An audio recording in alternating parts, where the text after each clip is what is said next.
ਸਤਿ ਸ਼੍ਰੀ ਅਕਾਲ। ਤੁਸੀਂ ਵੇਖ ਰਹੇ ਹੋ ਟੀਵੀ ਪੰਜਾਬ ਤੇ ਮੈਂ ਹਾਂ ਤੁਹਾਡੇ ਨਾਲ ਇੰਦਰਪ੍ਰੀਤ ਕੌਰ ਪੰਨੂ।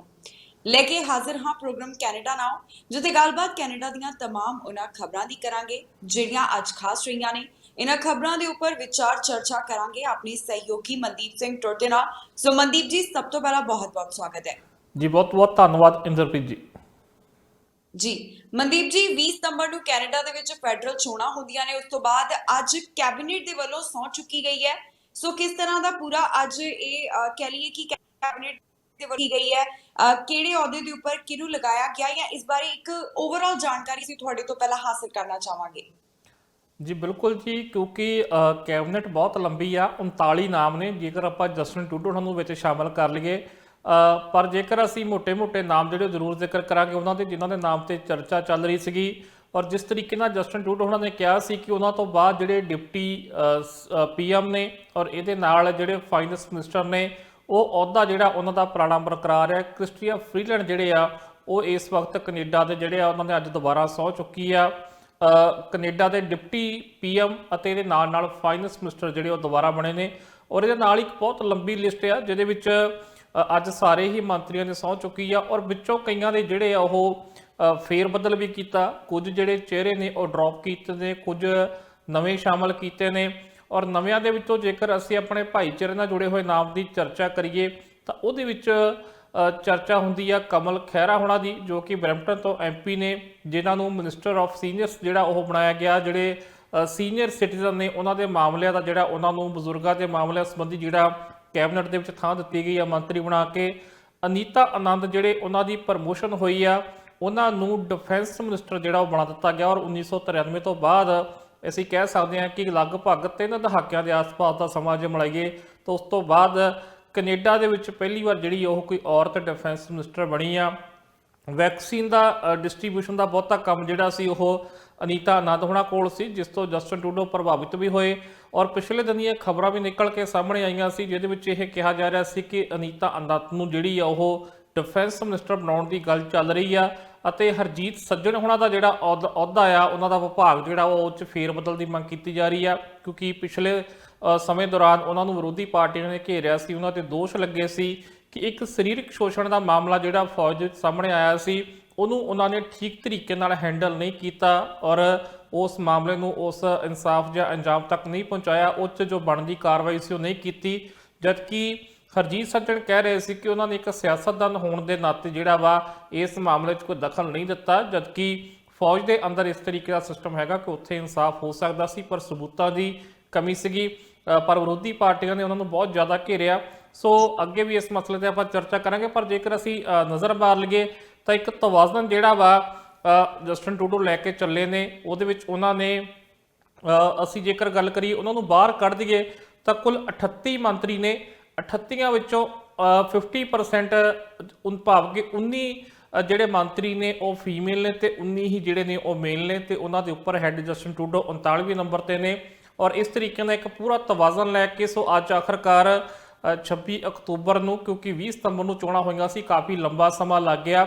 ਸੋ ਕੁੱਲ ਮਿਲਾ ਕੇ ਅਸੀਂ ਦੇਖੀਏ ਤਾਂ 3 ਪੰਜਾਬੀਆਂ ਨੂੰ ਜਿਹੜਾ ਵਾ ਉਹ ਅਹਿਮ ਅਹੁਦੇ ਮਿਲੇ ਆ। ਜੇਕਰ ਅਸੀਂ ਅਨੀਤਾ ਆਨੰਦ ਦੀ ਗੱਲ ਕਰੀਏ ਤਾਂ ਜਿਹੜੇ ਉਹਨਾਂ ਦੇ ਮਾਤਾ ਸੀ ਉਹ ਅੰਮ੍ਰਿਤਸਰ ਨਾਲ ਸੰਬੰਧਿਤ ਸੀਗੇ ਪੰਜਾਬ ਤੋਂ, ਤੇ ਉਹਨਾਂ ਦੇ ਜਿਹੜੇ ਪਿਤਾ ਉਹ ਤਮਿਲਨਾਡੂ ਦੇ ਸੀਗੇ। ਸੋ ਅਸੀਂ ਉਹਨਾਂ ਨੂੰ ਵੀ ਪੰਜਾਬੀ ਮੂਲ ਗਿਣ ਲੈਂਦੇ ਹਾਂ, ਕਿਉਂਕਿ ਉਹਨਾਂ ਦੇ ਜਿਹੜੇ ਮਾਤਾ ਸੀ ਉਹ ਵੀ ਪੰਜਾਬੀ ਮੂਲ ਦੇ ਸੀਗੇ। ਸੋ ਇਹਦੇ ਨਾਲ ਹਰਜੀਤ ਸੱਜਣ ਹੋਣਾ ਨੇ ਆਪਣੀ ਜਗ੍ਹਾ ਜਿਹੜੀ ਆ ਕੈਬਨਿਟ ਦੇ ਵਿੱਚ ਕਾਇਮ ਰੱਖੀ ਆ, ਔਰ ਇਹਦੇ ਨਾਲ ਜਿਹੜਾ ਵਾ ਕਮਲ ਖਹਿਰਾ ਜਿਹੜੇ ਆ ਉਹਨਾਂ ਨੂੰ ਮੰਤਰੀ ਨਵੀਂ ਐਂਟਰੀ ਹੋਈ ਆ। ਜਿਵੇਂ ਆਪਾਂ ਇਸ ਪ੍ਰੋਗਰਾਮ 'ਚ ਜ਼ਿਕਰ ਕਰਦੇ ਵੀ ਹੁੰਦੇ ਸੀ ਕਿ ਨਵਦੀਪ ਬੈਂਸ ਜਿਹੜੇ ਆ ਉਹਨਾਂ ਦੀ ਥਾਂ ਤੇ ਅਸੀਂ ਕਹਿ ਸਕਦੇ ਹਾਂ ਇੱਕ ਉਹਨਾਂ ਨੂੰ ਰੱਖਿਆ ਗਿਆ ਵਾ ਉਸ ਕੈਬਨਿਟ ਦੇ ਵਿੱਚ, ਕਿਉਂਕਿ ਉਸ ਇਲਾਕੇ ਦੇ ਵਿੱਚ ਪੀਲ ਰੀਜਨ ਦੇ ਵਿੱਚ ਜਿਹੜਾ ਵਾ ਪੰਜਾਬੀ ਭਾਈਚਾਰਾ ਜ਼ਿਆਦਾ ਡੋਮੀਨੇਟ ਕਰਦਾ, ਜ਼ਿਆਦਾ ਵੋਟਰ ਆ, ਔਰ ਉੱਥੋਂ MP ਵੀ ਜ਼ਿਆਦਾ ਪੰਜਾਬੀ ਜਿੱਤਦੇ ਨੇ, ਲਿਬਰਲ ਨੂੰ ਹੀ ਉੱਥੋਂ ਜਿਹੜੀ ਸਪੋਰਟ ਮਿਲਦੀ ਆ। ਸੋ ਇਸ ਕਰਕੇ ਅਸੀਂ ਕਹਿ ਸਕਦੇ ਹਾਂ ਕਿ ਉਸ ਖਾਤੇ ਵਿੱਚੋਂ ਕਮਲ ਖਹਿਰਾ ਕਾਮਯਾਬ ਹੋਏ ਨੇ, ਔਰ ਪਹਿਲੀ ਵਾਰ ਉਹ 2015 ਜਿੱਤੇ ਸੀ ਤੇ 2021 ਵਿੱਚ ਹੁਣ ਉਹ ਪਹਿਲੀ ਵਾਰ ਕੈਬਨਿਟ ਮੰਤਰੀ ਬਣੇ ਨੇ। ਜੀ ਮਨਦੀਪ ਜੀ, ਇਹ ਵੀ ਕੈਬਨਿਟ ਦੇ ਵਿੱਚ ਅਸੀਂ ਦੇਖ ਸਕਦੇ ਹਾਂ ਕਿ ਜਿਸ ਤਰ੍ਹਾਂ ਪਹਿਲਾਂ ਹੀ ਪ੍ਰਧਾਨ ਮੰਤਰੀ ਵੱਲੋਂ ਕਿਹਾ ਜਾ ਰਿਹਾ ਸੀ ਕਿ ਔਰਤਾਂ ਨੂੰ ਵੀ ਜ਼ਿਆਦਾ ਅਹੁਦੇ ਦਿੱਤੇ ਜਾਣਗੇ, ਇੱਕ ਬੈਲੈਂਸ ਜਿਹੜਾ ਹੈ ਉਹ ਵੀ ਬਣਾਇਆ ਜਾ ਰਿਹਾ, ਵੱਡੇ ਅਹੁਦਿਆਂ ਦੇ ਉੱਪਰ ਔਰਤਾਂ ਨੂੰ ਰੱਖਿਆ ਗਿਆ। ਸੋ ਇਸ ਨੂੰ ਕਿਸ ਤਰ੍ਹਾਂ ਦੇਖਦੇ ਹੋ? ਬਿਲਕੁਲ ਜੀ, ਜਿਵੇਂ ਮੈਂ ਜ਼ਿਕਰ ਕਰਕੇ ਹਟਿਆ ਕਿ 19 ਜਿਹੜੀਆਂ 19 ਮੰਤਰੀ ਜਿਹੜੇ ਉਹ ਔਰਤਾਂ ਨੇ। ਸੋ ਇਹਦੇ ਨਾਲ ਨਾਲ ਜਿਹੜੇ ਅਸੀਂ ਅਹਿਮ ਅਹੁਦੇ ਕਹਿ ਸਕਦੇ ਹਾਂ ਉਹ ਤਾਂ ਉੱਤੇ ਵੀ ਜਿਹੜਾ ਅਸੀਂ ਦੇਖ ਸਕਦੇ ਹਾਂ ਕਿ ਔਰਤਾਂ ਦਾ ਕਬਜ਼ਾ ਹੈ, ਮਾਫ ਕਰਨਾ, ਜਿਹਦੇ ਵਿੱਚ ਸਭ ਤੋਂ ਪਹਿਲਾਂ ਨਾਮ ਆਉਂਦਾ ਕ੍ਰਿਸਟੀਆ ਫਰੀਲੈਂਡ, ਜੋ ਕਿ ਡਿਪਟੀ ਪ੍ਰਧਾਨ ਮੰਤਰੀ ਨੇ, ਉਪ ਪ੍ਰਧਾਨ ਮੰਤਰੀ ਨੇ ਕੈਨੇਡਾ ਦੇ। ਨਾਲ ਨਾਲ ਉਹਨਾਂ ਕੋਲ ਫਾਈਨੈਂਸ ਵਰਗਾ ਅਹਿਮ ਅਹੁਦਾ ਆ। ਡਿਫੈਂਸ ਮਿਨਿਸਟਰ ਜਿਹੜੇ ਆ ਹੁਣ ਉਹ ਵੀ ਅਨੀਤਾ ਆਨੰਦ ਜਿਹੜੇ ਆ, ਸੋ ਉਹ ਵੀ ਇੱਕ ਬਹੁਤ ਅਹਿਮ ਅਹੁਦਾ ਆ। ਇਹਦੇ ਨਾਲ ਨਾਲ ਜਿਹੜੇ ਫੋਰਨ ਮਿਨਿਸਟਰ ਨੇ ਉਹਦੇ ਵਿੱਚ ਵੀ ਹੁਣ ਇੱਕ ਔਰਤ ਹੀ ਉਹਦੇ ਮੰਤਰੀ ਨੇ। ਸੋ ਇਸ ਤਰੀਕੇ ਨਾਲ ਇਹ ਜਿਹੜੇ 4-5 ਅਹਿਮ ਅਹੁਦੇ ਸੀ। ਇਹਦੇ ਨਾਲ ਜੇਕਰ ਅਸੀਂ ਮੈਂਟਲ ਹੈਲਥ ਦੀ ਗੱਲ ਕਰ ਲਈਏ ਜਾਂ ਹੋਰ ਬਹੁਤ ਸਾਰੇ ਅਹੁਦੇ ਨੇ, ਐਗਰੀਕਲਚਰ ਐਗਰੀ ਫੂਡ ਦੀ ਗੱਲ ਕਰ ਲਈਏ, ਮਿਨਿਸਟਰ ਆਫ ਨੈਸ਼ਨਲ ਰਿਵਿਊ ਦੀ ਗੱਲ ਕਰ ਲਈਏ, ਔਰ ਬਹੁਤ ਸਾਰੇ ਇਸ ਤਰੀਕੇ ਦੇ ਅਹਿਮ ਵਿਭਾਗ ਨੇ, ਅਹਿਮ ਮੰਤਰਾਲੇ ਨੇ ਜਿਹੜੇ ਔਰਤਾਂ ਦੇ ਖਾਤੇ ਪਏ ਨੇ। ਔਰ ਜਸਟਿਨ ਟਰੂਡੋ ਨੇ ਉਹਨਾਂ ਤੇ ਪੂਰਾ ਵਿਸ਼ਵਾਸ ਜਿਹੜਾ ਉਹ ਜਤਾਇਆ। ਜੀ ਬਿਲਕੁਲ ਮਨਦੀਪ ਜੀ, ਜਿਸ ਤਰ੍ਹਾਂ ਹਰਜੀਤ ਸੱਜਣ ਦੇ ਬਾਰੇ ਅਸੀਂ ਪਹਿਲਾਂ ਵੀ, ਜਿਹੜੇ ਕੈਨੇਡਾ ਦੇ ਸਾਬਕਾ ਰੱਖਿਆ ਮੰਤਰੀ ਨੇ, ਪਹਿਲਾਂ ਵੀ ਪ੍ਰੋਗਰਾਮ ਦੇ ਵਿੱਚ ਉਹਨਾਂ ਬਾਰੇ ਅਸੀਂ ਚਰਚਾ ਕਰਦੇ ਰਹੇ ਹਾਂ ਕਿ ਹੋ ਸਕਦਾ ਹੈ ਕਿ ਉਹਨਾਂ ਦਾ ਅਹੁਦਾ ਜਿਹੜਾ ਹੈ ਉਹ ਬਦਲਿਆ ਜਾ ਸਕਦਾ ਹੈ, ਤੇ ਅਜਿਹਾ ਹੀ ਦੇਖਣ ਨੂੰ ਮਿਲ ਰਿਹਾ, ਉਹਨਾਂ ਦਾ ਅਹੁਦਾ ਬਦਲਿਆ ਗਿਆ ਹੈ। ਸੋ ਇਸ ਦੇ ਪਿੱਛੇ ਕਿਹੜੇ ਕਾਰਨ ਰਹਿ ਗਏ ਨੇ? ਜੀ ਬਿਲਕੁਲ, ਜਿਵੇਂ ਆਪਾਂ ਜ਼ਿਕਰ ਇਸ ਪ੍ਰੋਗਰਾਮ 'ਚ ਪਹਿਲਾਂ ਵੀ ਕਰਦੇ ਰਹੇ ਹਾਂ ਕਿ ਇਹ ਗੱਲ ਬਾਹਰ ਨਿਕਲ ਕੇ ਆ ਰਹੀ ਹੈ ਕਿ ਹਰਜੀਤ ਸੱਜਣ ਹੋਣਾ ਦਾ ਜਿਹੜਾ ਮਹਿਕਮਾ ਆ, ਜਿਹੜਾ ਉਹਨਾਂ ਦਾ ਵਿਭਾਗ ਹੈ, ਉਹ ਬਦਲਿਆ ਜਾ ਸਕਦਾ। ਠੀਕ ਆ, ਜੋ ਉਸੇ ਤਰੀਕੇ ਨਾਲ ਹੋਇਆ। ਸੋ ਉਹਨਾਂ ਨੂੰ ਜਿਹੜਾ ਇੱਕ ਨਵਾਂ ਮੰਤਰਾਲਾ ਦੇ ਦਿੱਤਾ ਗਿਆ। ਸੋ ਹੁਣ ਹਰਜੀਤ ਸੱਜਣ ਜਿਹੜੇ ਉਹਨਾਂ ਕੋਲ ਕੈਨੇਡਾ ਦੇ ਡਿਫੈਂਸ ਮਿਨਿਸਟਰ ਦਾ ਅਹੁਦਾ ਨਹੀਂ ਆ, ਕਿਉਂਕਿ ਇਹ ਚਰਚਾ ਚੱਲ ਰਹੀ ਸੀ ਕਿ ਇੱਕ ਪਾਰਟੀ ਦੇ ਅੰਦਰ ਇੱਕ ਪ੍ਰੈਸ਼ਰ ਪਾਇਆ ਜਾ ਰਿਹਾ, ਵਿਰੋਧੀ ਧਿਰਾਂ ਵੱਲੋਂ ਤਾਂ ਪਿਛਲੀ ਵਾਰ ਅਸਤੀਫਾ ਮੰਗਿਆ ਜਾ ਰਿਹਾ ਸੀਗਾ। ਸੋ ਉਸ ਮਾਮਲੇ ਵਿੱਚ ਹੁਣ ਜੇ ਅਸੀਂ ਕਹਿ ਸਕਦੇ ਹਾਂ ਕਿ ਉਸੇ ਮਾਮਲੇ ਕਰਕੇ, ਹਾਲਾਂਕਿ ਹੋਰ ਵੀ ਫੇਰ ਬਦਲ ਹੋਏ ਨੇ, ਇਮੀਗ੍ਰੇਸ਼ਨ ਮੰਤਰੀ ਦਾ ਵੀ ਬਦਲਿਆ ਗਿਆ, ਉਹਨਾਂ ਨੂੰ ਜਿਹੜੇ ਸੇਫਟੀ ਮਿਨਿਸਟਰ ਬਣਾਇਆ ਗਿਆ, ਕੁਝ ਜਿਹੜੇ ਮੰਤਰੀ ਆ ਉਹ ਡਰੋਪ ਵੀ ਕੀਤੇ ਗਏ ਆ।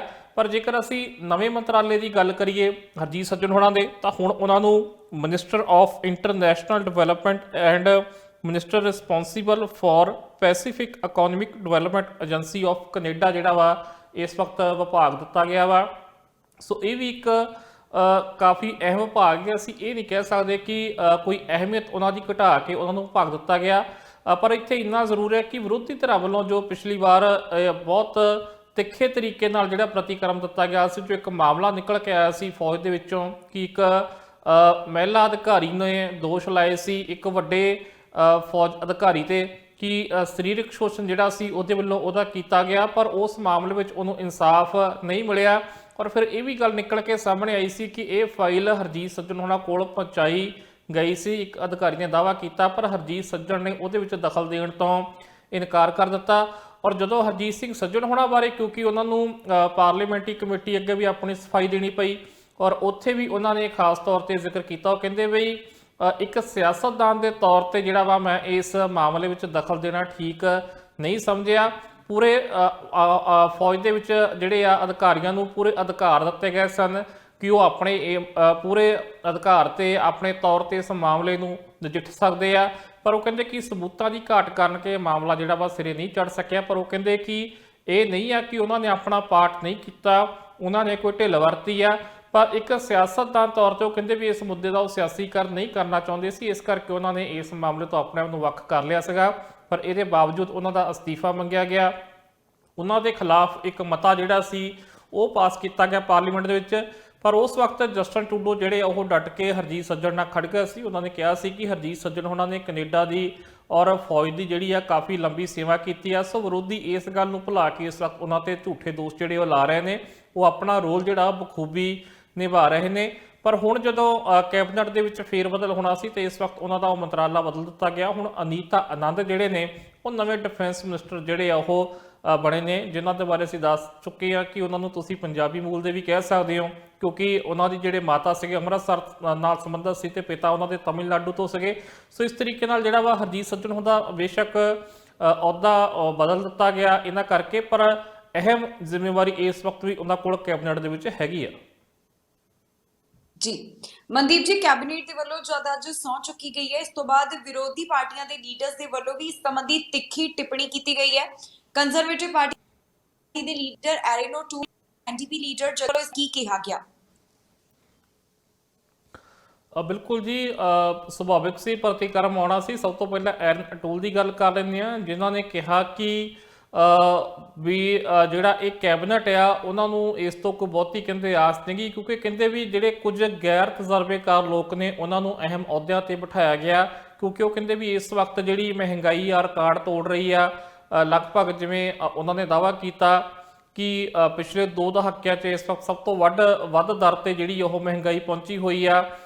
ਇਸ ਵਕਤ ਇਕਨੋਮਿਕ ਕ੍ਰਾਈਸਿਸ ਦੇ ਵਿੱਚੋਂ ਕੈਨੇਡਾ ਲੰਘ ਰਿਹਾ, ਔਰ ਹੈਲਥ ਕ੍ਰਾਈਸਿਸ ਦੀ ਵੀ ਅਸੀਂ ਗੱਲ ਕਰ ਸਕਦੇ ਹਾਂ, ਕਿਉਂਕਿ ਇਸ ਵਕਤ ਕੋਵਿਡ ਦੀ ਮਹਾਮਾਰੀ ਦਾ ਪ੍ਰਕੋਪ ਹੱਲੇ ਵੀ ਨਹੀਂ ਟਲਿਆ, ਔਰ ਕਈ ਥਾਵਾਂ ਤੇ ਚੌਥੀ ਵੇਵ ਵੀ ਆਪਣਾ ਪੂਰਾ ਰੰਗ ਦਿਖਾ ਰਹੀ ਹੈ ਜੇਕਰ ਅਸੀਂ ਅਲਬਰਟਾ ਤੇ ਸਸਕੈਚੂਨ ਵਰਗੇ ਸੂਬਿਆਂ ਦੀ ਗੱਲ ਕਰੀਏ।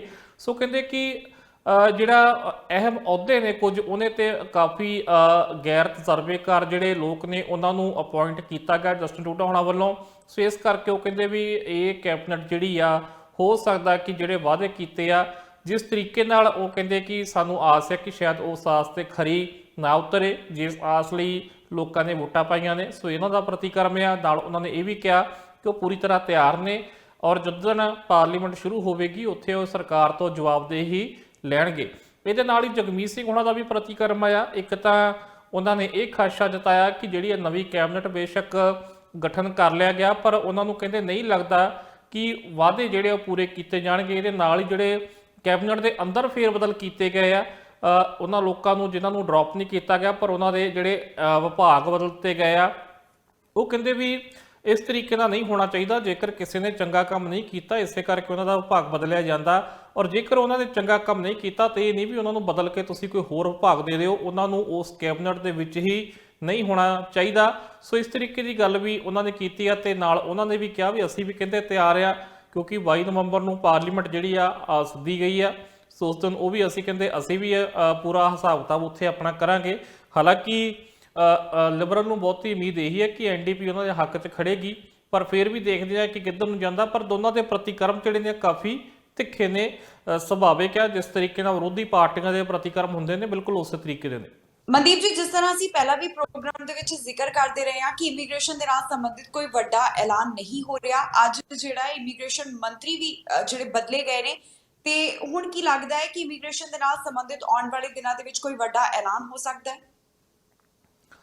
ਬਿਲਕੁਲ ਜੀ, ਕਿਉਂਕਿ ਪਿਛਲੇ ਦਿਨਾਂ ਤੋਂ ਇੱਕ ਚਰਚਾ ਦੀ ਜਿਹੜੀ ਸੀ ਉਹ ਚੱਲ ਰਹੀ ਸੀ, ਕਿਉਂਕਿ ਜਿਹੜੇ ਨਾਰਮਲ ਐਕਸਪ੍ਰੈਸ ਐਂਟਰੀ ਦੇ ਡਰਾਅ ਨਿਕਲਦੇ ਹੁੰਦੇ ਨੇ ਉਹ ਨਹੀਂ ਨਿਕਲ ਰਹੇ ਸੀ, ਕਿਉਂਕਿ ਹਾਲਾਂਕਿ ਪੀਐਨਪੀ ਸਪੈਸੀਫਿਕ ਤਾਂ ਜ਼ਰੂਰ ਨਿਕਲ ਰਹੇ ਸੀ ਜਿਨ੍ਹਾਂ ਦੀ ਸੂਬਿਆਂ ਤੋਂ ਪੀਐਨਪੀ ਅਪਰੂਵ ਹੋਈ ਹੁੰਦੀ ਹੈ ਉਹਨਾਂ ਦੇ। ਪਰ ਜੇਕਰ ਅਸੀਂ ਗੱਲ ਕਰੀਏ ਤਾਂ ਕੈਨੇਡੀਅਨ ਐਕਸਪੀਰੀਅੰਸ ਕਲਾਸ ਤੇ ਹੋਰ ਕੋਈ ਬਹੁਤੇ ਵੱਡੇ ਕਦਮ ਜਿਹੜੇ ਉਹ ਨਹੀਂ ਚੁੱਕੇ ਜਾ ਰਹੇ ਸੀ, ਜੇ ਤੋਂ ਇਹ ਸੰਭਾਵਨਾ ਸੀਗੀ ਕਿਉਂਕਿ ਚੋਣਾਂ ਹੋ ਕੇ ਹਟੀਆਂ ਨੇ, ਨਵੀਂ ਕੈਬਨਿਟ ਦਾ ਗਠਨ ਹੋਣਾ। ਔਰ ਆਪਾਂ ਇਸ ਪ੍ਰੋਗਰਾਮ 'ਚ ਵੀ ਸੰਕੇਤ ਦਿੱਤਾ ਸੀ ਹੋਵੇ ਨਾ ਹੋਵੇ ਇਹ ਵੀ ਹੋ ਸਕਦਾ ਆ। ਹਰਜੀਤ ਸੱਜਣ ਹੋਣਾ ਬਾਰੇ ਤਾਂ ਬਹੁਤ ਚਰਚਾ ਹੋ ਰਹੀ ਸੀ ਪਰ ਕੋਈ ਖਬਰ ਨਿਕਲ ਕੇ ਸਾਹਮਣੇ ਨਹੀਂ ਆ ਰਹੀ ਸੀ, ਪਰ ਇਹਨੂੰ ਇੱਕ ਸੰਕੇਤ ਸਮਝਿਆ ਸੀ ਕਿ ਜਿਸ ਤਰੀਕੇ ਨਾਲ ਕੁਝ ਆਮ ਵਾਂਗ ਨਹੀਂ ਚੱਲ ਰਿਹਾ, ਕੋਈ ਕਦਮ ਜਿਹੜੇ ਇਸ ਵਕਤ ਕੋਈ ਫੈਸਲੇ ਨਹੀਂ ਲੈ ਰਹੇ ਨੇ ਇਮੀਗ੍ਰੇਸ਼ਨ ਮੰਤਰੀ ਮਾਰਕੋ ਮੈਡੀਚੀਨੋ, ਸੋ ਹੋ ਸਕਦਾ ਹੈ ਕਿ ਸ਼ਾਇਦ ਕੋਈ ਫੇਰ ਬਦਲ ਹੋਣਾ ਹੋਵੇ। ਸੋ ਅੱਜ ਬਿਲਕੁਲ ਠੀਕ ਉਸੇ ਤਰੀਕੇ ਨਾਲ ਹੋਇਆ। ਸੋ ਜਿਹੜੇ ਸੀਨ ਫਰੇਜ਼ਰ ਨੇ ਉਹਨਾਂ ਨੂੰ ਜਿਹੜਾ ਵਾ ਅੱਜ ਅਸੀਂ ਦੇਖ ਸਕਦੇ ਹਾਂ ਕਿ ਨੌਜਵਾਨ ਇੱਕ ਇਮੀਗ੍ਰੇਸ਼ਨ ਮੰਤਰੀ ਜਿਹੜਾ ਵਾ ਹੁਣ ਕੈਨੇਡਾ ਨੂੰ ਮਿਲਿਆ। ਸੋ ਹੁਣ ਸਭ ਤੋਂ ਪਹਿਲਾਂ ਇਹ ਦੇਖਣਾ ਪਏਗਾ ਵੱਡੇ ਕਦਮ ਚੁੱਕਣ ਤੋਂ ਪਹਿਲਾਂ ਕਿ ਉਹਨਾਂ ਦਾ ਨਜ਼ਰੀਆ ਜਿਹੜਾ ਉਹ ਕਿਸ ਤਰੀਕੇ ਦਾ ਆ, ਕੀ ਰਹਿੰਦਾ ਆ। ਹਾਲਾਂਕਿ ਜੇਕਰ ਅਸੀਂ ਲਿਬਰਲ ਦਾ ਨਜ਼ਰੀਆ ਦੇਖੀਏ ਤਾਂ ਉਹ ਆਪਣੇ ਟਾਰਗੇਟ ਉਹਨਾਂ ਨੇ ਅਨਾਉਂਸ ਕੀਤੇ ਹੋਏ ਨੇ, ਪਰ ਹੁਣ ਟਾਰਗੇਟ ਕਿਸ ਤਰੀਕੇ ਨਾਲ ਪੂਰੇ ਹੋਣਗੇ, ਨਵੇਂ ਜਿਹੜੇ ਇਮੀਗ੍ਰੇਸ਼ਨ ਮੰਤਰੀ ਆ ਉਹਨਾਂ ਦੀ ਕਿਸ ਤਰੀਕੇ ਦੀ ਅਪਰੋਚ ਰਹਿੰਦੀ ਆ, ਕਿਸ ਤਰੀਕੇ ਦੀ ਉਹਨਾਂ ਦੀ ਸੋਚ ਆ, ਜਾਂ ਜਿਸ ਤਰੀਕੇ ਨਾਲ ਪਹਿਲਾਂ ਪ੍ਰੋਗਰਾਮ ਅਨਾਉਂਸ ਹੁੰਦੇ ਆ ਰਹੇ ਨੇ ਕਿ ਉਸੇ ਤਰੀਕੇ ਨਾਲ ਜਿਹੜਾ ਵਾ ਉਹ ਆ ਕੇ ਕੰਮ ਕਰਨਗੇ। ਔਰ ਨਾਲ ਹੀ ਬਹੁਤ ਸਾਰੀਆਂ ਹੋਰ ਚੀਜ਼ਾਂ ਵੀ ਨੇ, ਬਹੁਤ ਸਾਰੇ ਜਿਹੜੇ ਇਸ ਵਕਤ ਇਮੀਗ੍ਰੇਸ਼ਨ ਸੰਬੰਧੀ ਸਵਾਲ ਵੀ ਨੇ ਕਿ ਬਹੁਤ ਸਾਰੇ ਸੁਧਾਰ ਜਿਹੜੇ ਕਰਨ ਦੀ ਲੋੜ ਆ, ਬਹੁਤ ਸਾਰੇ ਮਾਮਲਿਆਂ ਵਿੱਚ ਜਿਹੜਾ ਵਾ ਕੰਮ ਥੋੜਾ ਢਿੱਲਾ ਚੱਲ ਰਿਹਾ। ਸੋ ਕੁਝ ਖਾਮੀਆਂ ਨੇ, ਖਾਸ ਕਰਕੇ ਪੇਰੈਂਟਸ ਗ੍ਰੈਂਡ ਪੇਰੈਂਟਸ ਪ੍ਰੋਗਰਾਮ ਜਿਹੜਾ ਉਹਦੇ ਵਿੱਚ ਜਿਸ ਤਰੀਕੇ ਨਾਲ ਜਿਹੜਾ ਵਾ ਬਹੁਤ ਲੋਕਾਂ ਨੂੰ ਨਿਰਾਸ਼ ਹੋਣਾ ਪੈ ਰਿਹਾ, ਔਰ ਲੋਟਰੀ ਸਿਸਟਮ ਕਈ ਵਾਰ ਹੋ ਜਾਂਦਾ ਵਾ। ਸੋ ਇਸ ਤਰੀਕੇ ਨਾਲ ਉਹਦੇ ਵਿੱਚ ਕਈ ਵਾਰੀ ਜਿਹੜੇ ਨਵੇਂ ਹੁੰਦੇ ਆ ਉਹਨਾਂ ਦਾ ਨੰਬਰ ਆ ਜਾਂਦਾ, ਪਰ ਜਿਹੜੇ ਬਹੁਤ ਪੁਰਾਣੇ ਬਹੁਤ ਪਹਿਲਾਂ ਤੋਂ ਅਪਲਾਈ ਕਰਕੇ ਬੈਠੇ ਹੁੰਦੇ ਆ ਉਹਨਾਂ ਦਾ ਨੰਬਰ ਨਹੀਂ ਆਉਂਦਾ। ਸੋ ਉਹ ਲੋਟਰੀ ਸਿਸਟਮ ਨੂੰ ਜਿਹੜਾ ਵਾ ਬੰਦ ਕਰਨ ਦੀ ਮੰਗ ਕੀਤੀ ਜਾ ਰਹੀ ਸੀ। ਉੱਥਾਂ ਕੋਈ ਚੰਗਾ ਸਿਸਟਮ ਜਿਹਦੇ ਨਾਲ ਸਭ ਦਾ ਇਨਸਾਫ ਹੋ ਸਕੇ, ਜਾਂ ਫਸਟ ਕਮ ਫਸਟ ਸਰਵ ਦੀ ਜਿਹੜੀ ਗੱਲ ਹੈ ਉਹ ਕੀਤੀ ਜਾ ਰਹੀ ਸੀ। ਸੋ ਦੇਖਣਾ ਵੀ ਬਣਦਾ ਕਿ ਉਹ ਸੁਧਾਰ ਕੀ ਕਰਦੇ ਨੇ। ਮਾਰਕੋ ਮੈਡੀਸਿਨੋ ਨੂੰ 2 ਸਾਲ ਦਾ ਸਮਾਂ ਮਿਲਿਆ। ਸੋ ਉਹਦੇ ਵਿੱਚ ਹਾਲਾਂਕਿ ਕੋਈ ਬਹੁਤਾ ਉਹਨਾਂ ਦੀਆਂ ਕੋਈ ਸ਼ਿਕਾਇਤਾਂ ਨਹੀਂ ਦੇਖਣ ਨੂੰ ਮਿਲੀਆਂ, ਪਰ ਫਿਰ ਵੀ ਉਹਨਾਂ ਦਾ ਜੇਕਰ ਵਿਭਾਗ ਬਦਲਿਆ ਗਿਆ, ਉਹਨਾਂ ਨੂੰ ਹੁਣ ਸੇਫਟੀ ਜਿਹੜਾ ਮਿਨਿਸਟਰ ਉਹ ਬਣਾਇਆ ਗਿਆ। ਸੋ ਉਹਦੇ ਵਿੱਚ ਕੀ ਕਰ ਰਹੇ ਹੋਣਗੇ, ਜਸਟਿਨ ਟਰੂਡੋ ਦਾ ਦਿੱਤਾ ਟਾਰਗੇਟ ਪੂਰਾ ਕਰ ਸਕੇ ਜਾਂ ਨਹੀਂ ਕਰ ਸਕੇ, ਸੋ ਇਹ ਤਾਂ ਹੁਣ ਜਸਟਿਨ ਟਰੂਡੋ ਜਾਣਦੇ ਆ। ਪਰ ਨਵੇਂ ਇਮੀਗ੍ਰੇਸ਼ਨ ਮੰਤਰੀ ਜਿਹੜੇ ਕੈਨੇਡਾ ਨੂੰ ਮਿਲ ਗਏ ਨੇ, ਔਰ ਇਹ ਉਹ ਚਿਹਰਾ ਆ ਜਿਹੜੇ ਕੈਨੇਡਾ ਦੇ ਨਾਲ ਨਾਲ ਦੁਨੀਆ ਭਰ ਦੇ ਉਹ ਲੋਕ ਵੀ ਜਿਹੜੇ ਆ ਜ਼ਰੂਰ ਯਾਦ ਰੱਖਣਗੇ, ਉਹਨਾਂ ਨੂੰ ਉੱਤੇ ਨਿਗਾਹ ਰੱਖਣਗੇ ਜਿਹੜੇ ਕੈਨੇਡਾ ਆਉਣਾ ਚਾਹੁੰਦੇ ਨੇ, ਜਾਂ ਜਿਨ੍ਹਾਂ ਦੇ ਰਿਸ਼ਤੇਦਾਰ, ਜਿਨ੍ਹਾਂ ਦੇ ਬੱਚੇ ਕੈਨੇਡਾ 'ਚ ਨੇ, ਉਹ ਕੀ ਫੈਸਲੇ ਲੈਂਦੇ ਨੇ। ਪੂਰੀ ਦੁਨੀਆ ਦੇ ਲੋਕਾਂ ਦੀ ਉਹਨਾਂ ਤੇ ਨਜ਼ਰ ਰਹੇਗੀ। ਸੋ ਇਸ ਤਰੀਕੇ ਨਾਲ ਇਮੀਗ੍ਰੇਸ਼ਨ ਮੰਤਰੀ ਜਿਹੜਾ ਵਾ ਬਹੁਤ ਚਰਚਿਤ ਹੁੰਦਾ ਆ। ਪ੍ਰਧਾਨ ਮੰਤਰੀ ਤੋਂ ਬਾਅਦ ਸ਼ਾਇਦ ਸਭ ਤੋਂ ਵੱਧ ਚਿਹਰਾ ਜਿਹੜਾ ਦੁਨੀਆ ਚਰਚਿਤ ਹੋਊਗਾ ਇਮੀਗ੍ਰੇਸ਼ਨ ਮੰਤਰੀ ਹੁੰਦਾ। ਸੋ ਜ਼ਿੰਮੇਵਾਰੀ ਹੁਣ ਸੀਨ ਫਰੇਜ਼ਰ ਉਹਨਾਂ ਤੇ ਆ। ਸੋ ਦੇਖਦੇ ਆ ਕਿਹੜੇ ਨਵੇਂ ਟਾਰਗੇਟ ਕੈਨੇਡਾ ਦੇ ਪੂਰੇ ਕਰਨ ਲਈ ਕਿਹੜੇ ਨਵੇਂ ਕਦਮ ਚੁੱਕਦੇ ਨੇ, ਤੇ ਕੀ ਰਾਹਤ ਦਿੰਦੇ ਨੇ, ਤੇ ਕੀ ਸੁਧਾਰ ਕਰਦੇ ਨੇ। ਜੀ ਮਨਦੀਪ ਜੀ, ਜਿਹੜੇ ਪੰਜਾਬੀਆਂ ਵੱਲੋਂ 2 ਜਾਣਿਆਂ ਦੀ ਜਾਨ ਬਚਾਈ ਗਈ ਸੀ, ਦਸਤਾਰਾਂ ਦੇ ਨਾਲ ਜੈਕਟਸ ਦੀ ਵਰਤੋਂ ਕਰਕੇ ਜਾਨ ਬਚਾਈ ਗਈ ਸੀ, ਹੁਣ ਕੈਨੇਡਾ ਦੀ ਪੁਲਿਸ ਵੱਲੋਂ ਇਹਨਾਂ ਨੂੰ ਵਿਸ਼ੇਸ਼ ਸਨਮਾਨ ਦਿੱਤਾ ਗਿਆ। ਸੋ ਜੋ ਇਹ ਪੂਰਾ ਮਾਮਲਾ ਸਾਹਮਣੇ, ਇਸ ਦੇ ਬਾਰੇ ਵਧੇਰੇ ਜਾਣਕਾਰੀ ਅਸੀਂ ਤੁਹਾਡੇ ਤੋਂ ਜਾਣਨਾ ਚਾਹਾਂਗੇ ਕਿ ਕਿਸ ਤਰ੍ਹਾਂ ਦਾ ਸਨਮਾਨ ਜਿਹੜਾ ਇਹਨਾਂ ਨੌਜਵਾਨਾਂ ਨੂੰ ਦਿੱਤਾ ਗਿਆ। ਬਿਲਕੁਲ ਜੀ, ਆਰਸੀਐਮਪੀ ਵੱਲੋਂ ਜਿਹੜਾ ਵਾ ਉਹਨਾਂ ਨੂੰ ਸੱਦਿਆ ਗਿਆ, ਖਾਸ ਕਰਕੇ ਜਿਹੜੀ ਰਿਜ ਮੈਡੋਸ ਆਰਸੀਐਮਪੀ ਹੈ, ਕਿਉਂਕਿ ਉੱਥੇ ਦੀ ਘਟਨਾ ਆ ਜਿਨ੍ਹਾਂ ਨੂੰ ਹਾਲਾਂਕਿ ਮੈਪਲ ਰਿਜ ਦੇ ਨੇੜੇ ਅਸੀਂ ਕਹਿ ਸਕਦੇ ਵਾਪਰੀ ਸੀ, ਜਿੱਥੇ 2 ਨੌਜਵਾਨ ਜਿਹੜੇ ਸੀ ਉਹ ਫਸੇ ਹੋਏ ਸੀ ਇੱਕ ਨਦੀ ਦੇ ਕਿਨਾਰੇ। ਉਹਨਾਂ ਕੋ ਉੱਪਰ ਚੜ੍ਹਿਆ ਨਹੀਂ ਜਾ ਰਿਹਾ ਸੀਗਾ ਔਰ ਕਾਫੀ ਘੰਟੇ ਤੱਕ ਉਹ ਫਸੇ ਰਹੇ। ਸੋ ਇਹਨਾਂ ਨੌਜਵਾਨਾਂ ਨੇ ਆਪਣੀਆਂ ਦਸਤਾਰਾਂ ਲਾ ਕੇ ਉਹਨੂੰ ਰੱਸੇ ਦੇ ਰੂਪ ਦੇ ਵਿੱਚ ਵਰਤ ਕੇ, ਗੰਢਾ ਮਾਰ ਕੇ, ਸੋ ਇਹਨਾਂ ਨੂੰ ਬਾਹਰ ਕੱਢਿਆ ਸੀਗਾ। ਦੋਵਾਂ ਨੌਜਵਾਨਾਂ ਨੂੰ ਪੂਰੀ ਦੁਨੀਆ ਦੇ ਵਿੱਚ ਤਾਰੀਫ ਹੋ ਰਹੀ ਇਸ ਗੱਲ ਦੀ, ਔਰ ਇੱਥੋਂ ਪ੍ਰੀਮੀਅਰ ਜੌਨ ਹੌਰਗਨ ਨੇ ਵੀ ਇਸ ਖਬਰ ਨੂੰ ਸ਼ੇਅਰ ਕੀਤਾ ਆਪਣੇ ਫੇਸਬੁੱਕ ਤੇ। ਔਰ ਇਹਦੇ ਨਾਲ ਨਾਲ ਹੁਣ ਆਰਸੀਐਮਪੀ ਵੱਲੋਂ ਜੋ ਉਹਨਾਂ ਨੇ ਹਿੰਮਤ ਦਿਖਾਈ ਹੈ ਅੱਗੇ ਜਾ ਕੇ, ਜੋ ਉਹਨਾਂ ਨੇ ਇਹਨਾਂ 2 ਨੌਜਵਾਨਾਂ ਦੀ ਜਾਨ ਬਚਾਈ ਆ, ਸੋ ਉਹਦੇ ਲਈ ਧੰਨਵਾਦ ਵੀ ਕੀਤਾ ਤੇ ਸਨਮਾਨਿਤ ਵੀ ਕੀਤਾ ਆ। ਸੋ ਇਸ ਤਰੀਕੇ ਨਾਲ ਅਸੀਂ ਕਹਿ ਸਕਦੇ ਹਾਂ ਕਿ ਹੋਰਾਂ ਨੂੰ ਵੀ ਮੋਟੀਵੇਟ ਕੀਤਾ ਜਾ ਰਿਹਾ ਤਾਂ ਕਿ ਕੋਈ ਇੱਕ ਦੂਜੇ ਦੀ ਮਦਦ ਕਰਨ ਤੋਂ ਬਿਲਕੁਲ ਨਾ ਝਿਜਕੇ, ਕਿਉਂਕਿ ਫੋਨ ਕਰਨ ਦੀ ਕੋਸ਼ਿਸ਼ ਹੋ ਰਹੀ ਸੀ ਪੁਲਿਸ ਤੋਂ ਹੀ ਕਿ ਪੁਲਿਸ ਆ ਕੇ ਬਚਾਵੇ, ਪਰ ਕਿਉਂਕਿ ਉਸ ਥਾਂ ਤੇ ਨੈਟਵਰਕ ਨਹੀਂ ਸੀ, ਕਾਲ ਨਹੀਂ ਲੱਗ ਰਹੀ ਸੀ ਕਿਸੇ ਦੀ, ਸੋ ਇਸ ਕਰਕੇ ਨੌਜਵਾਨ ਖੁਦ ਅੱਗੇ ਹੋਏ। ਔਰ ਜਿਹੜੀ ਉਮੀਦ ਪੁਲਿਸ ਤੋਂ ਕੀਤੀ ਜਾ ਰਹੀ ਸੀ ਕੰਮ ਦੀ, ਕਿਉਂਕਿ ਉਹਨਾਂ ਤੱਕ ਸੁਨੇਹਾ ਨਹੀਂ ਪਹੁੰਚ ਸਕਿਆ, ਸੋ ਇਸ ਕਰਕੇ ਇਹਨਾਂ ਨੌਜਵਾਨਾਂ ਦਾ ਪੁਲਿਸ ਨੇ ਹੁਣ ਸਨਮਾਨ ਕੀਤਾ ਹੈ। ਜੀ ਅਗਲਾ ਮਾਮਲਾ ਜਿਹੜਾ ਹੈ ਮਨਦੀਪ ਜੀ, ਉਹ ਕੈਲਗਰੀ ਤੋਂ ਸਾਹਮਣੇ ਆਇਆ, ਜਿੱਥੇ ਗੁਰਦੁਆਰਾ ਸਾਹਿਬ ਵੱਲ ਜਾ ਰਹੇ ਰਸਤੇ ਦੇ ਉੱਪਰ ਕਿਸੇ ਵੱਲੋਂ ਨਫ਼ਰਤੀ ਟਿੱਪਣੀਆਂ ਲਿਖੀਆਂ ਗਈਆਂ, ਸਪਰੇ ਪੇਂਟ ਦੇ ਨਾਲ ਉਹਨਾਂ ਵੱਲੋਂ ਅਜਿਹਾ ਕੀਤਾ ਗਿਆ। ਸੋ ਇਹ ਜੋ ਮਾਮਲਾ ਸਾਹਮਣੇ ਆਇਆ, ਇਸ ਦੇ ਬਾਰੇ ਵਧੇਰੇ ਜਾਣਕਾਰੀ ਤੁਹਾਡੇ ਤੋਂ ਹਾਸਿਲ ਕਰਨਾ ਚਾਹੋਗੇ। ਇਸ ਬਾਰੇ ਤੁਹਾਡੇ ਕੀ ਵਿਚਾਰ ਨੇ?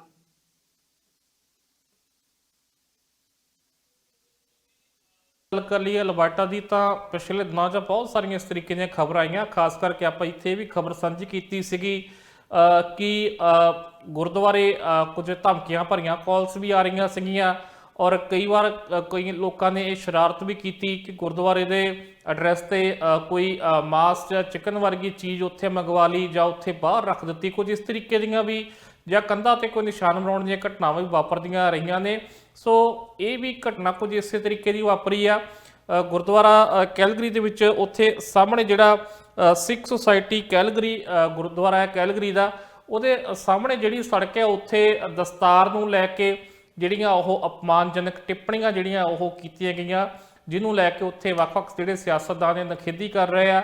ਔਰ ਖਾਸ ਕਰਕੇ ਐਡਮਿੰਟਨ ਤੋਂ ਜਿਹੜੇ ਐਮਪੀ ਨੇ ਟਿਮ ਉੱਪਲ, ਕੈਲਗਰੀ ਤੋਂ ਜਿਹੜੇ ਇਸ ਵਕਤ ਐਮਪੀ ਨੇ ਹਰਜੀਤ ਹੱਲੜ, ਜੋ ਖੁਦ ਦੋਵੇਂ ਦਸਤਾਰਧਾਰੀ ਨੇ, ਉਹਨਾਂ ਵੱਲੋਂ ਜਿਹੜੀ ਇਸ ਮਾਮਲੇ ਦੀ ਕਾਫੀ ਨਿਖੇਧੀ ਕੀਤੀ ਗਈ ਆ।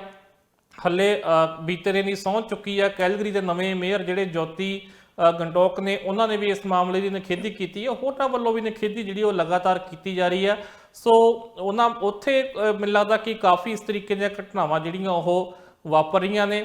ਸੋ ਕੋਸ਼ਿਸ਼ ਤਾਂ ਕੀਤੀ ਜਾ ਰਹੀ ਹੈ ਭਾਈਚਾਰੇ ਵੱਲੋਂ ਕਿ ਕੁਝ ਜਿਹੜਾ ਵਾ ਇਹਨਾਂ ਚੀਜ਼ਾਂ ਨੂੰ ਸੁਧਾਰ ਕਰਨ ਦੀ ਜਾਂ ਇਹਨੂੰ ਨਾ ਹੋਣ, ਕਾਫੀ ਜਿਹੜੀ ਆ ਉਹ ਕੰਪੇਨ ਵੀ ਕੀਤੀ ਜਾ ਰਹੀ ਆ, ਪਰ ਫਿਰ ਵੀ ਕੁਝ ਇਸ ਤਰੀਕੇ ਦੀਆਂ ਘਟਨਾਵਾਂ ਜਿਹੜੀਆਂ ਵਾਪਰ ਰਹੀਆਂ ਨੇ, ਜੋ ਕਿ ਘੱਟੋ ਘੱਟ ਕੈਨੇਡਾ ਦੇ ਵਿੱਚ ਜਿਹੜਾ ਵਾ ਸਾਰ ਸਿਆਸਤਦਾਨ ਨੇ ਕਹਿੰਦਾ ਕਿ ਇਹੋ ਜਿਹੀਆਂ ਘਟਨਾਵਾਂ ਦੀ, ਇਹੋ ਜਿਹੀ ਨਫ਼ਰਤ ਦੀ ਕੋਈ ਥਾਂ ਨਹੀਂ ਗੀ, ਪਰ ਉਹਦੇ ਬਾਵਜੂਦ ਵੀ ਇਸ ਤਰੀਕੇ ਦੀਆਂ ਘਟਨਾਵਾਂ ਵਾਪਰਦੀਆਂ ਨੇ, ਜੋ ਕਿ ਅਸੀਂ ਕਹਿ ਸਕਦੇ ਹਾਂ ਕਿ ਚਿੰਤਾ ਦਾ ਵੀ ਵਿਸ਼ਾ ਹੈ ਤੇ ਥੋੜੀ ਦੁੱਖ ਦੀ ਵੀ ਗੱਲ ਹੈ। ਜੀ ਸੋ ਇਸ ਪ੍ਰੋਗਰਾਮ ਦੇ ਵਿੱਚ ਅਸੀਂ ਕੈਨੇਡਾ ਦੀਆਂ ਅੱਜ ਦੀਆਂ तमाम ਖਾਸ ਖਬਰਾਂ ਦੀ ਗੱਲ ਕੀਤੀ ਹੈ। ਇਸੇ ਤਰ੍ਹਾਂ ਰੋਜ਼ਾਨਾ ਪ੍ਰੋਗਰਾਮ ਦੇ ਜ਼ਰੀਏ ਤੁਹਾਡੇ ਰੂਬਰੂ ਹੁੰਦੇ ਰਵਾਂਗੇ।